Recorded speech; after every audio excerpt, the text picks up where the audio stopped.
Vamos a tocar el tema de insuficiencia cardíaca aguda y algunos síndromes agudos asociados, como es el shock cardiogénico y el edema agudo de pulmón cardiogénico.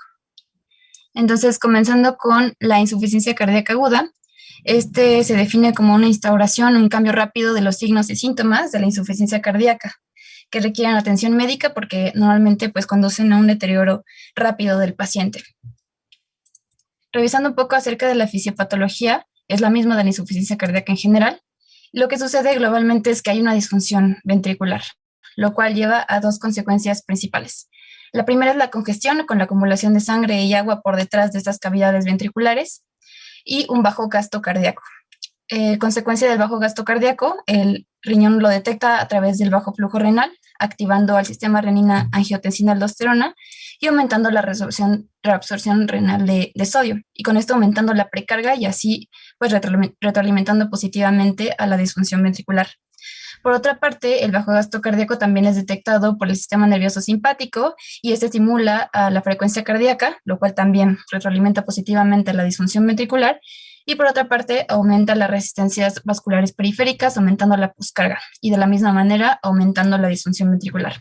Existen cambios anatómicos e histológicos que van a llevar al corazón, por ejemplo, la fibrosis y remodelado y adaptaciones como la dilatación y la hipertrofia. Bueno, empezando a hablar específicamente de la insuficiencia cardíaca aguda, tenemos que revisar las causas que se dividen en causas subyacentes y causas desencadenantes. Las subyacentes a grandes rasgos pueden ser por un miocardio enfermo, propiamente, por ejemplo, la cardiopatía isquémica, que es la más importante, pues el infarto agudo del miocardio es una de las dos causas principales de insuficiencia cardíaca aguda. Otras que se deben a las sobrecargas de presión y volumen, por ejemplo, hipertensión arterial, enfermedades pericárdicas, pero la más importante de aquí, valvulopatías, donde la segunda causa más importante de insuficiencia cardíaca aguda es una ruptura valvular. Y por último, arritmias, ya sea bradiarritmias o taquiarritmias. Debemos diferenciar estas causas subyacentes de las causas desencadenantes, las cuales pueden ser de origen cardíaco como tal, arritmias o fármacos inotroponegativos, o de origen extracardíaco, situaciones que aumenten la necesidad de un gasto cardíaco, demandas metabólicas o el aumento de la presión pulmonar o sistémica. Bueno, según la clasificación de la European Society of Cardiology, tenemos 6 tipos de insuficiencia cardíaca aguda. La primera es en el contexto de insuficiencia cardíaca hipertensiva, que no es más que un cuadro de insuficiencia cardíaca que está asociado a disnea y crisis hipertensiva y tendrá su tratamiento específico. El edema pulmonar, que ya revisaremos más adelante, que consiste en disnea aguda, desaturación y auscultación de estertores crepitantes. Una insuficiencia cardíaca aguda en el contexto de un síndrome coronario agudo. Y aquí muy importante, la descompensación aguda de una insuficiencia cardíaca crónica. Esta es de suma importancia, pues es la que lleva 2/3 de los casos de insuficiencia cardíaca aguda. Es decir, el cuadro de insuficiencia cardíaca aguda es una consecuencia de una reagudización de una insuficiencia cardíaca crónica o de base.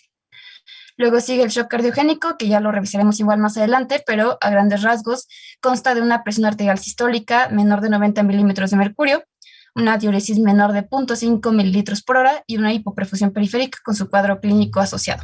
Y todo esto es a pesar de una expansión vascular, que ya veremos que este es un tratamiento farmacológico, con el que se trata justamente el shock cardiogénico. Y por último, una insuficiencia cardíaca derecha que cursará con un síndrome de bajo flujo. Ahora, ¿cómo diagnosticamos la insuficiencia cardíaca aguda? Pues podemos tener criterios clínicos y algunos de pruebas complementarias. Los clínicos podemos basarnos en los antecedentes, es decir, interrogar la causa subyacente o desencadenante del paciente, que pues, es cardiópata, y los de la exploración física, en donde encontraremos la tensión arterial, pues hipertensión o hipotensión, el pulso, que normalmente será taquiarrítmico, soplos, por ejemplo, sistólico en el foco mitral nos orientará a una insuficiencia mitral, o si es sistólico en el foco aórtico, una estenosis aórtica calcificada. Auscultación del tercer ruido cardíaco, una disnea que puede manifestarse como de esfuerzo o en reposo u ortopnea, astenia reciente y algunos signos, ¿no? Por ejemplo, los que pertenecen a como tal la congestión del edema de miembros inferiores, la turgencia yugular, la citis, el reflujo hepatoyugular, y los que pertenecen a la hipoperfusión por la disminución del gasto cardíaco, como las extremidades frías y la oliguria. Una vez teniendo en cuenta Estos criterios vamos a clasificar según la clasificación de Forrester al paciente, que prácticamente toma dos cosas en cuenta: si existe congestión pulmonar y si existe perfusión o no de los tejidos. En condiciones normales, un paciente no tiene congestión pulmonar, es decir, es seco y tiene adecuada perfusión a los tejidos, es decir, se encuentra caliente. Esto es lo normal. Por una parte, el paciente que no tiene congestión pulmonar pero tiene poca perfusión a los tejidos se encontrará en un shock hipovolémico. Y por otra parte, un paciente que tiene congestión pulmonar, es decir, está húmedo, pero tiene buena perfusión a los tejidos, es decir, está caliente, tendrá solamente edema pulmonar. Y por otra parte, un paciente que tiene congestión pulmonar, es decir, se encuentra húmedo y aparte tiene poca perfusión a los tejidos, es decir, está frío, se encuentra en un shock cardiogénico. Muy importante para el tratamiento sobre todo. Bueno, pasando a las pruebas complementarias, encontraremos, por supuesto, un electrocardiograma que nos orientará, pues, sobre todo la causa desencadenante, un síndrome coronario agudo, fibrilación auricular, bloqueos auriculoventriculares de segundo o tercer grado o bloqueo de rama izquierda. Una radiografía de tórax, sobre todo para pues, descartar una sobrecarga vascular. A lo mejor podemos encontrarnos con derrame pleural o cardiomegalia. La medición de los péptidos natriuréticos, BNP y NT-proBNP, pues su elevación en el caso de una recidiva o de una reagudización de la insuficiencia cardíaca crónica nos sugiere justamente que existe insuficiencia cardíaca aguda. Es decir, valores de BNP por arriba de 400 y de NT-proBNP por arriba de 2000 nos sugieren una alta probabilidad de insuficiencia cardíaca. Por otra parte, para evaluar la función renal, la anatremia y la potasemia, el lactato para simplemente pues diagnosticar el shock, y muy fundamental, la ecocardiografía Doppler, pues esta nos dará muchos datos. Por ejemplo, la función sistólica del ventrículo izquierdo a través del cálculo de la FEBI, fracción de eyección del ventrículo izquierdo, la cinética segmentaria, sobre todo si nosotros sospechamos que detrás existe una cardiopatía isquémica que no está dejando justamente contraerse el ventrículo izquierdo adecuadamente y por eso la insuficiencia cardíaca.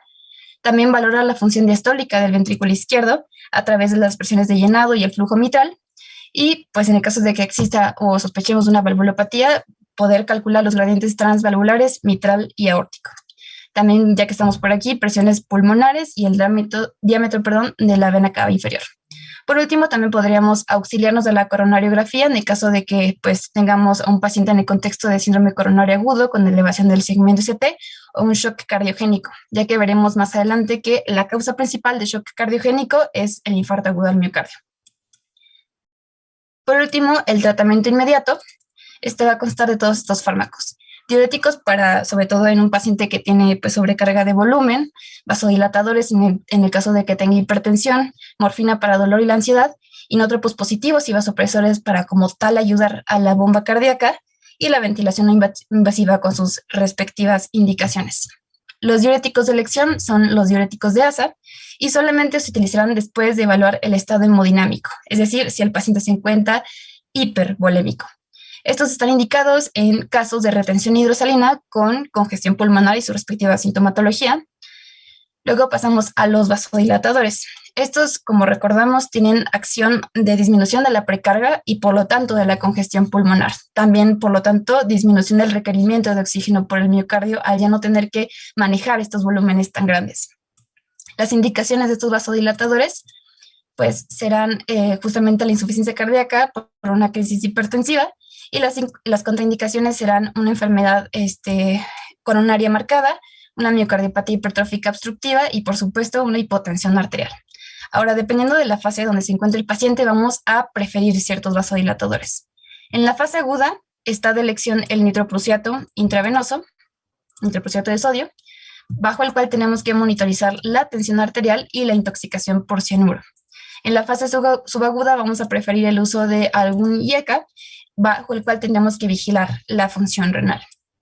Pasando a la morfina, como les recuerdo, estos están indicados en el caso de dolor y ansiedad, y bajo este tenemos que vigilar la saturación de oxígeno, el estado de la función respiratoria y el nivel de conciencia, al recordar pues que es un depresor del centro respiratorio. Pasamos entonces a los inótropos positivos y vasopresores, donde están indicados en una insuficiencia cardíaca que es refractaria justamente al tratamiento de revascularización, es decir, un shock cardiogénico. Ya lo veremos mucho más a detalle en la parte de justamente shock cardiogénico, pero solamente les adelanto, está como primera línea la dobutamina, la cual tiene acciones cronótropas e inótropas positivas, por lo cual aumentan el gasto cardíaco y con esto disminuyen la poscarga y las resistencias vasculares pulmonares, pero aumentan el consumo de oxígeno por el miocardio, con lo cual tenemos consecuencias graves, por ejemplo, arritmias. La segunda línea es la norepinefrina, que puede asociarse o no a un inótropo, cuya acción también será inótropa positiva, pero también es vasoconstrictora, aumentando el volumen de eyección sistólica y también las resistencias vasculares periféricas. Este no solamente aumenta el requerimiento de oxígeno por el miocardio, sino también el calcio intracelular. Por lo tanto, algunas consecuencias graves serán arritmias y la muerte cardíaca. Y por último, está todavía en duda el uso o el beneficio del levosimedan, pues recordando que este tiene una acción sensibilizadora al calcio, va a mejorar la función cardíaca sin aumentar el consumo miocardio de oxígeno. La verdadera pregunta aquí es qué tanto beneficio tienen en estos pacientes. Por último está la ventilación no invasiva. Esta tiene acciones, por ejemplo, reducir la precarga y la poscarga, pero sobre todo el trabajo respiratorio y el edema pulmonar. A su vez mejoran la hematosis y reducen el índice de intubación. Las contraindicaciones de la ventilación no invasiva serán trastornos de la conciencia y que el paciente tenga náuseas o vómitos.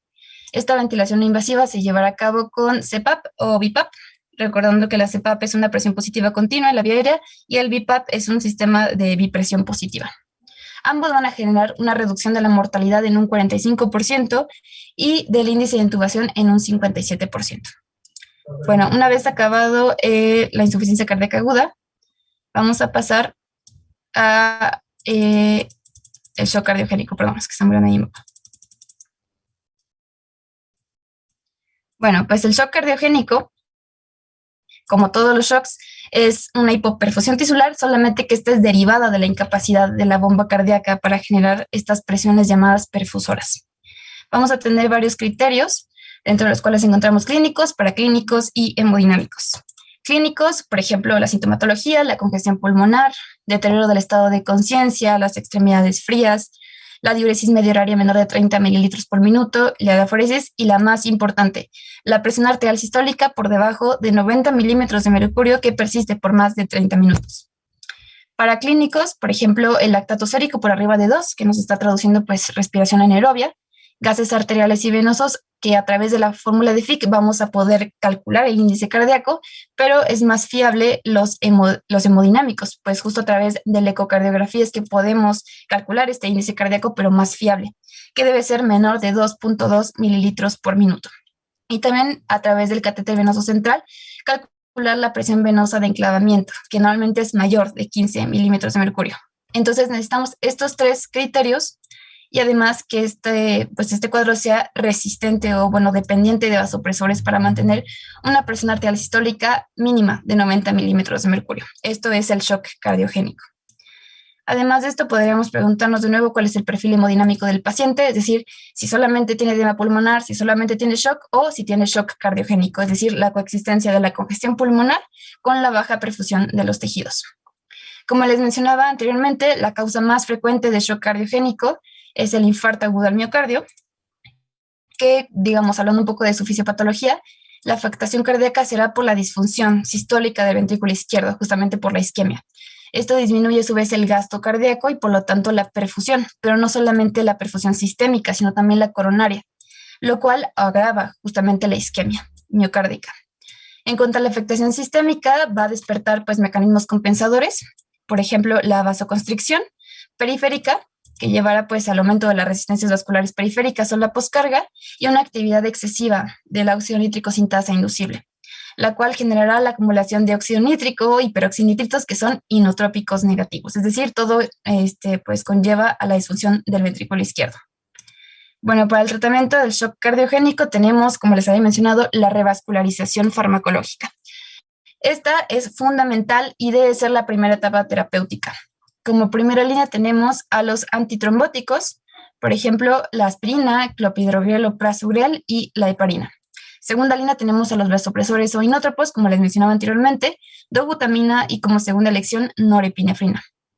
Sin embargo, también tenemos el uso de la asistencia mecánica con 3 métodos principales.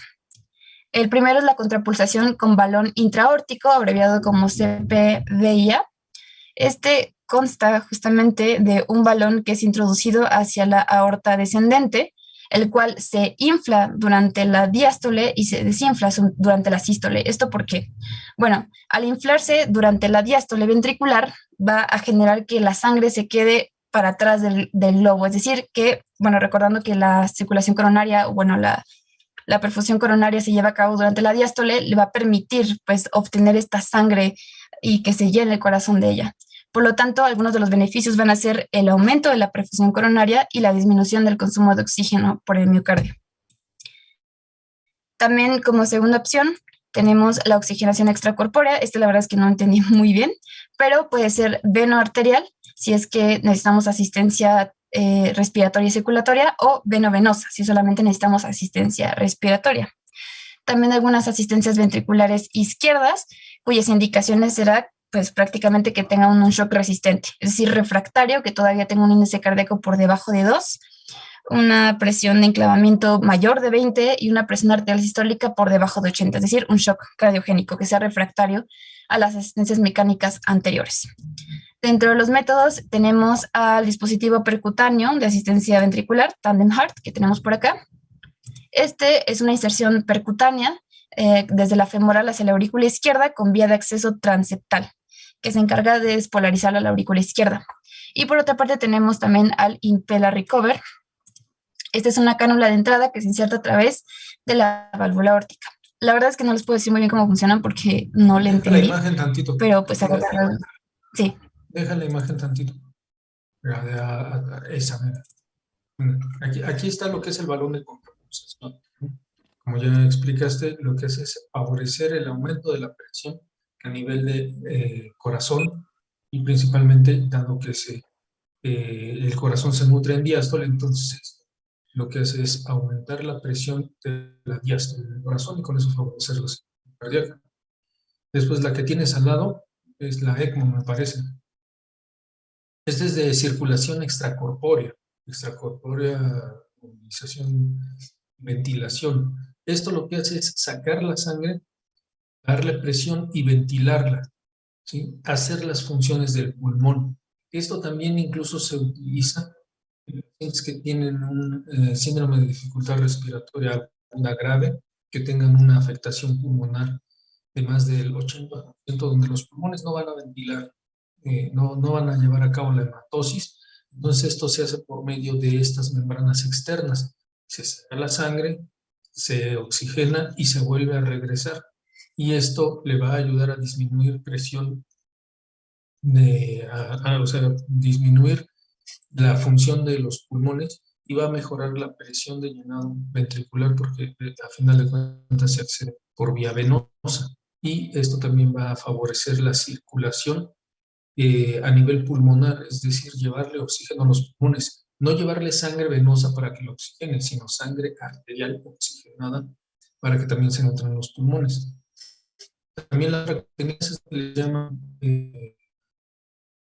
imagen siguiente, lo que se llama corazón artificial. También lo que hace es una bomba que no va a ventilar, esta no va a ventilar la sangre, va a tomar sangre venosa, la va a circular y también sangre arterial. Esto es lo único que hace es bombearla, hacer una bomba, ¿sí? Va a bombear tanto sangre venosa a cavidades derechas como sangre arterial a cavidades izquierdas. Es ayudarle al corazón. Y el otro mecanismo es igual, pero va a ayudar directamente al bombeo de ventrículo izquierdo, favoreciendo por medio de un catéter que va a la arteria femoral.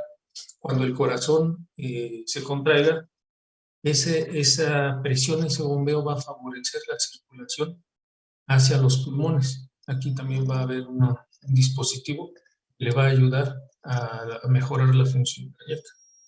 ¿Sí? Ahora sí, continúa. Gracias, doctor. Voy. Y bueno, por último, vamos a ver el último síndrome agudo asociado a la insuficiencia cardíaca, que es el edema agudo de pulmón cardiogénico, abreviado como EAP. Este es un cuadro clínico secundario a una insuficiencia cardíaca aguda del ventrículo izquierdo, con el consiguiente aumento de líquido en el intersticio y en el alveolo pulmonar. Y para más detalles de la fisiopatología tenemos esta imagen, que a grandes rasgos lo que sucede en la insuficiencia cardíaca es que el volumen sistólico del ventrículo izquierdo disminuye, pero la función del ventrículo derecho no se ve tan afectada. Por lo tanto, hay un mayor volumen sistólico en las cavidades derechas, lo cual aumenta la presión hidrostática capilar pulmonar con dos consecuencias principales.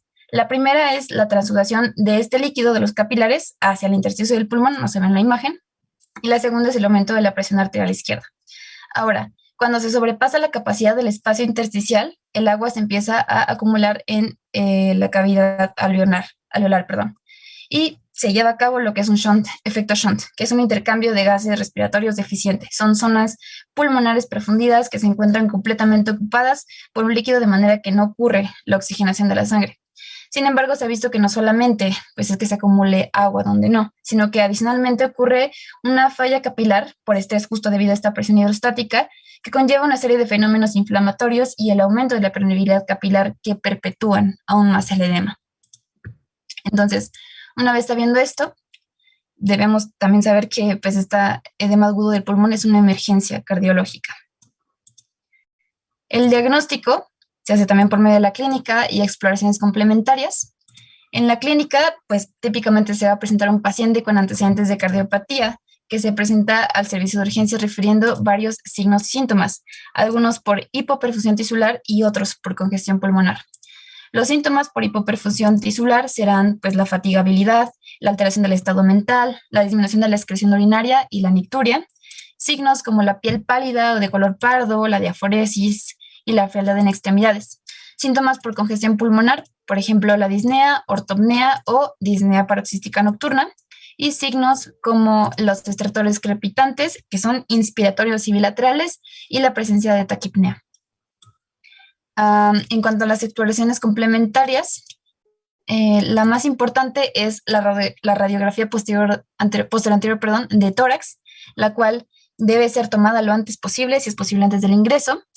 Una gasometría arterial, electrocardiograma, ecocardiograma, hematimetría con fórmula y recuento leucocitario, donde vamos a encontrar leucocitosis neutrofílica, una bioquímica sanguínea para pues, encontrar glucosa, urea, creatinina, sodio, potasio, troponina, péptido natriurético cerebral y concentración de digoxina, pues en estos pacientes debemos descartar la intoxicación digitálica.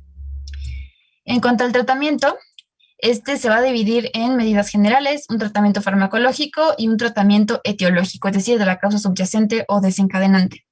Las medidas generales deben ser simultáneas y no deben retrasar el tratamiento farmacológico, comenzando con la posición del paciente. Este debe ser en sedestación y con las piernas colgando, pues esto disminuirá el retorno venoso, que es justamente el problema en el edema agudo del pulmón. Luego hay que canalizar una vía venosa periférica a través de un catéter para la infusión de la solución glucosada al 5% a un ritmo de 21 mililitros por hora. La siguiente acción será monitorizar frecuentemente el ritmo cardíaco, la frecuencia respiratoria y cardíaca, la pulsioximetría con la saturación periférica de oxígeno y la tensión arterial horaria. Sigue el sondaje vesical para monitorizar la diuresis horaria hasta la mejoría clínica. Sigue la oxigenoterapia, sobre todo en pacientes que tengan hipoxemia grave. Está definida por una saturación periférica de oxígeno menor de 90 y una presión de oxígeno menor de 60 milímetros de mercurio. Esto puede hacer a través de la mascarilla Venturi al 50%, de una mascarilla con reservorio en concentraciones un poco mayores, o ya de plano con un CPAP. Es muy importante reconocer que esta oxigenoterapia está contraindicada en pacientes que no tengan hipoxemia, porque en estos pacientes puede haber riesgo de vasoconstricción y aún más disminución del rendimiento cardíaco. La siguiente acción será la ventilación mecánica, cuyas indicaciones pues, es prácticamente la refractariedad. Una hipoxemia progresiva con presión parcial de oxígeno menor de 50, acidosis respiratoria con pH menor de 7.2 o un trabajo respiratorio excesivo definido por una frecuencia respiratoria mayor de 40 respiraciones por minuto. Y por último, corrección de la posible acidosis metabólica. a través de la administración de bicarbonato sódico, calculado pues por esta fórmula. Una vez hechas las medidas generales, vamos a pasar al tratamiento farmacológico. Este va a depender sobre todo de la tensión arterial. Es decir, podemos tener un paciente normotenso, hipertenso o hipotenso, perdón. La normotensión definida por una presión arterial sistólica de 90 a 160 milímetros de mercurio, y serán los siguientes fármacos: nitroglicerina, vasodilatador; furosemida, diurético; morfina para el dolor y la ansiedad; y los inotrópicos. Primera línea digitálicos, segunda línea dopamina, tercera línea dobutamina. Comenzando con la nitroglicerina intravenosa, la verdad es que aquí vienen las dosis y como que siento que va a ser un poco tedioso que les diga puras cifras, entonces solo les voy a decir dosis inicial. Esta es la dosis inicial, que se debe incrementar hasta la dosis máxima o hasta la mejoría clínica, o hasta que tenga una presión arterial sistólica mayor de 90 milímetros de mercurio. La furosemida debe ser intravenosa con esta dosis inicial y esta dosis de mantenimiento, y esta debe conseguir una diuresis de 100 mililitros por hora a través del sondaje vesical que habíamos puesto antes en las medidas generales. El uso de morfina como acción venodilatadora tendrá pues la disminución del retorno venoso y la disminución de la presión en la aurícula izquierda. La dosis inicial a este ritmo y debe repetirse hasta la dosis total. Algunas contraindicaciones, como les había mencionado, al ser un depresor del centro respiratorio, es la enfermedad pulmonar grave. Pasando a los inotrópicos positivos, tenemos en primera línea la digoxina intravenosa, la cual al tener acciones pues inotrópica positiva para aumentar el volumen minuto y disminuir la presión capilar pulmonar, y también vasmotrópica negativa. Está indicada en fibrilación auricular con respuesta ventricular rápida, pero sin hipotensión. Las dosis de esta digoxina va a depender si el paciente recibía o no recibía anteriormente digoxina. Si sí la recibía, si no la recibía, esta es la dosis inicial y debe mantenerse hasta que se alcance la dosis máxima o hasta que haya una respuesta ventricular adecuada. Si no recibía digoxina, tiene que mantenerse la dosis diaria de mantenimiento. La segunda línea de inotrópicos positivos es la dopamina. Esta está indicada en un edema agudo de pulmón que no responde a las medidas previas y puede asociarse o no a un vasodilatador. Este caso, debemos recordar que este es un precursor de noradrenalina inotrópico positivo, que a bajas dosis tendrá efectos como el aumento del flujo sanguíneo cortical renal y el aumento entonces de la diuresis, pero a dosis un poquito más altas ya tendrá su efecto inotrópico positivo. Sin embargo, hay que recordar que al no ser cardioselectivo aumenta las resistencias vasculares periféricas, la frecuencia cardíaca y la tensión arterial, y con esto la demanda miocárdica de oxígeno. La dosis inicial debe ser esta, y debemos incrementarla hasta que llegue a la dosis máxima o hasta que alcancemos la diuresis adecuada. Por último, tenemos a la dobutamina. Está indicada en un edema agudo pulmonar grave, cuando persiste la inestabilidad hemodinámica a pesar de ocupar la dopamina en dosis máximas. Recordando que la dobutamina también es un inotrópico positivo, aumentará el volumen minuto, pero sin incrementar necesariamente la frecuencia cardíaca o el consumo miocárdico de oxígeno. También va a disminuir las resistencias vasculares pulmonares.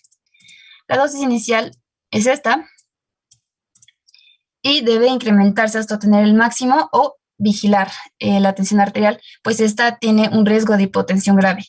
Cuando llegue, si es que llegue el paciente por debajo de 80 milímetros de mercurio, se debe suspender inmediatamente.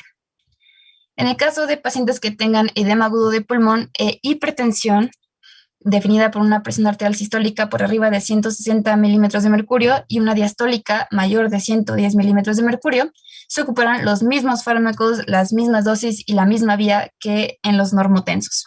Sin embargo, lo que cambia acá es que si persiste este cuadro tras la nitroglicerina y la furosemida, aquí agregamos captopril con esta dosis inicial y por vía sublingual.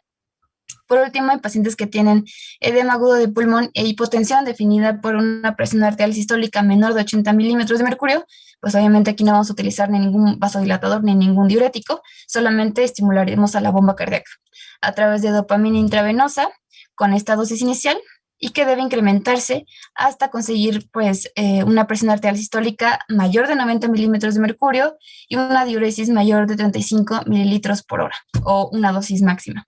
Los mismos criterios que tratamos de normalizar desde el principio. En segunda opción tenemos a la noradrenalina con esta dosis inicial y esta dosis máxima. Y bueno, pasando al tratamiento etiológico del edema agudo de pulmón, debemos recordar que es importante identificar estos factores causantes o desencadenantes de esta descompensación, porque justamente eso es el edema agudo, una descompensación, para dar un tratamiento específico. Y por eso tenemos la mnemotecnia CHAMP, las principales causas de este edema agudo pulmonar: síndrome coronario agudo, crisis hipertensiva, perdón, emergencia hipertensiva, arritmias, alteración de la mecánica cardiovascular o una embolia pulmonar, que creo que es el tema siguiente. Y pues ya acabamos, no sé si haya alguna duda.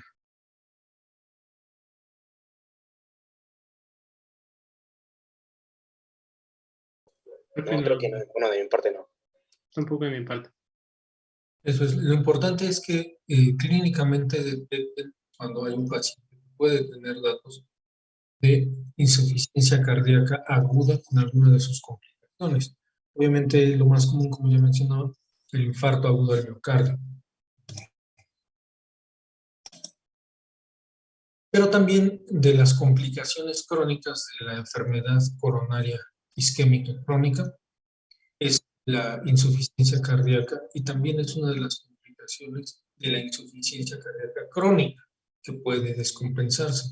Entonces, básicamente, todo paciente que tenga algún antecedente de alguna afectación cardiovascular o que sea hipertenso de largo tiempo, que no esté controlado y que llegue a su consultorio con disnea, principalmente, ese es el dato, disnea, y en la mayoría de las veces edema de extremidades pélvicos o de otras partes, también incluso de la cara, porque esto también se puede dar en el contexto de pacientes nefrópatas que tienen retención de líquidos, o pacientes cardiópatas hipertensos que por alguna cuestión dietética muchas veces se descompensan de su insuficiencia cardíaca, pues piensen en que puede ser una insuficiencia cardíaca aguda, si es que está asociado a un infarto agudo del miocardio o si está asociado a una emergencia, sin pensar en el pulmón como condicionante de que de una crisis hipertensiva sea emergencia hipertensiva, y en base a estos datos determinar que es una urgencia inmediata que requiere manejo hospitalario. ¿Sí? Algunas veces, por cuestiones prácticas, ya lo mencionamos en la hipertensión, detectan un paciente que está hipertenso, que tiene una emergencia hipertensiva, tras de más de 180 sistólica, 110 la diastólica, pueden iniciar el tratamiento si lo tienen a la mano, captopril vía oral. Ya quedamos que lo sublingual no está indicado. Y al menos en el transcurso de que se traslade al hospital, que vaya disminuyendo un poco su presión arterial. Obviamente, si tienen oxígeno, pues también proporcionarle oxígeno. Obviamente con la condicionante que mencionábamos de si tiene 94 de saturación de oxígeno, no se necesita el oxígeno, hay que darle. Si mantiene rangos entre 90 y 94, se puede mantener sin oxígeno, pero si tiene menos de 90, pues sí hay que. Y ya todos, si se fijan, es una urgencia real. Obviamente está en un consultorio, ustedes en el primer contacto, no van a tener un gasómetro o un balón de contrapulsación para determinar el índice cardíaco, la presión de clavamiento en cuña de la pulmonar, para determinar en qué grado de Forrester está. Tiene disnea, está pálido, diaforético, datos de hiperperfusión, se envía directo al hospital. Eso es lo importante, que ustedes como médicos generales determinen cuando hay una urgencia cardiovascular del tipo insuficiencia cardíaca aguda o crónica descompensada, que también se llama crónica agudizada, porque en el momento está presente. ¿Alguna pregunta? Doctor, tengo una pregunta. Sí, Tengo una pregunta. Bueno, es que leyendo el tema como que me surgió la duda de por qué primero dobutamina, perdón, por qué primero digoxina y luego como tercera opción dobutamina, si al parecer tiene más efectos, o sea, tiene menos efectos adversos. O eso entendí yo. Ajá. ¿O no es así? Sí. No, bueno, una de las condicionantes de insuficiencia cardíaca aguda también son las arritmias, principalmente la fibrilación auricular de respuesta rápida. Y en ese contexto de arritmias se utiliza de primera elección, en ese contexto de fibrilación auricular, la digoxina, porque tiene su efecto vasmotrópico. ¿Qué es esto de vasmotropismo? El vasmotropismo es que se puede estimular el miocardio, pero manteniendo un umbral, es decir, se limitan la posibilidad de arritmias, pero eso está limitado, digamos, cuando hay una alteración estructural o es una taquiarritmia. Por eso hay que individualizar. En el caso de los pacientes que tienen una insuficiencia cardíaca secundaria a un infarto agudo del miocardio, donde lo que no está funcionando es la bomba, lo que necesitamos es mejorar la contractilidad. Eso es individualizar a cada paciente. En ese caso, lo que se va a determinar es, bueno, necesito diurético para disminuir la postcarga y la precarga, y un inotrópico. ¿Qué es el inotropismo? La capacidad de mejorar la contractilidad. También hay otro concepto que es el cronotropismo, que es limitar la frecuencia de los estímulos, y el dromotropismo, que es la fuerza de contractilidad, manteniéndola constante. Entonces son los 4 conceptos: vasmotropismo, inotropismo y dromotropismo. Entonces, en ese caso hay que determinar, mencionabas también el uso de la dopamina. Ya en la actualidad no se utiliza tanto la dopamina, se utiliza mejor la dopamina, que va a mejorar la contractilidad junto con norepinefrina, ¿sí? ¿Por qué? Porque la dopamina tiene efectos cronotrópicos que van a acelerar la frecuencia cardíaca y van a hacer que consuma más oxígeno el miocardio, ¿sí? Y eso va a ser deleterio en el caso de la cardíaca, que va a degenerar en posibles infartos o arritmias. El aumento del oxígeno, cuando se queda sin oxígeno la célula, eso también condiciona arritmias. Entonces, sí, digamos que si el contexto es una fibrilación auricular de respuesta rápida, se utiliza la digoxina. Si es en un contexto de una insuficiencia cardíaca por falla de bomba, entonces dopamina, diurético y norepinefrina. Si es en un contexto de edema agudo pulmonar, pero con buena funcionalidad miocárdica, entonces lo que se necesita es diuréticos. Diuréticos estamos hablando de dosis altas. Ahí mencionabas que la dosis inicial se puede dar 40 miligramos. No, algunas literaturas mencionan que se puede utilizar la dosis inicial de 100 miligramos de furosemida de embol. Esto es para favorecer de inicio la diuresis y después continuarse a 40 miligramos. Algunos lo manejan hasta 6 horas, 40 miligramos. Entonces, Gracias, doctor. es individualizar a cada paciente viendo las condiciones en las que esté. Y obviamente siempre tener a la mano, es de manejo hospitalario de inicio de segundo nivel, ver si no va a requerir un tercer nivel de atención. Recuerdo en la primera de la insuficiencia cardíaca aguda asociada a cardiopatía isquémica, o sea, infarto agudo del miocardio, mencionabas el tratamiento de primera elección, pues la revascularización farmacológica. Eso también incluye que pues, se mejore la circulación para preservar el músculo en zona de penumbra. ¿Alguna otra pregunta que tengan?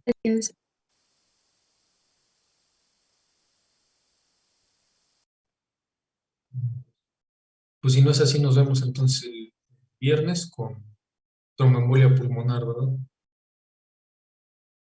Sí, doctor.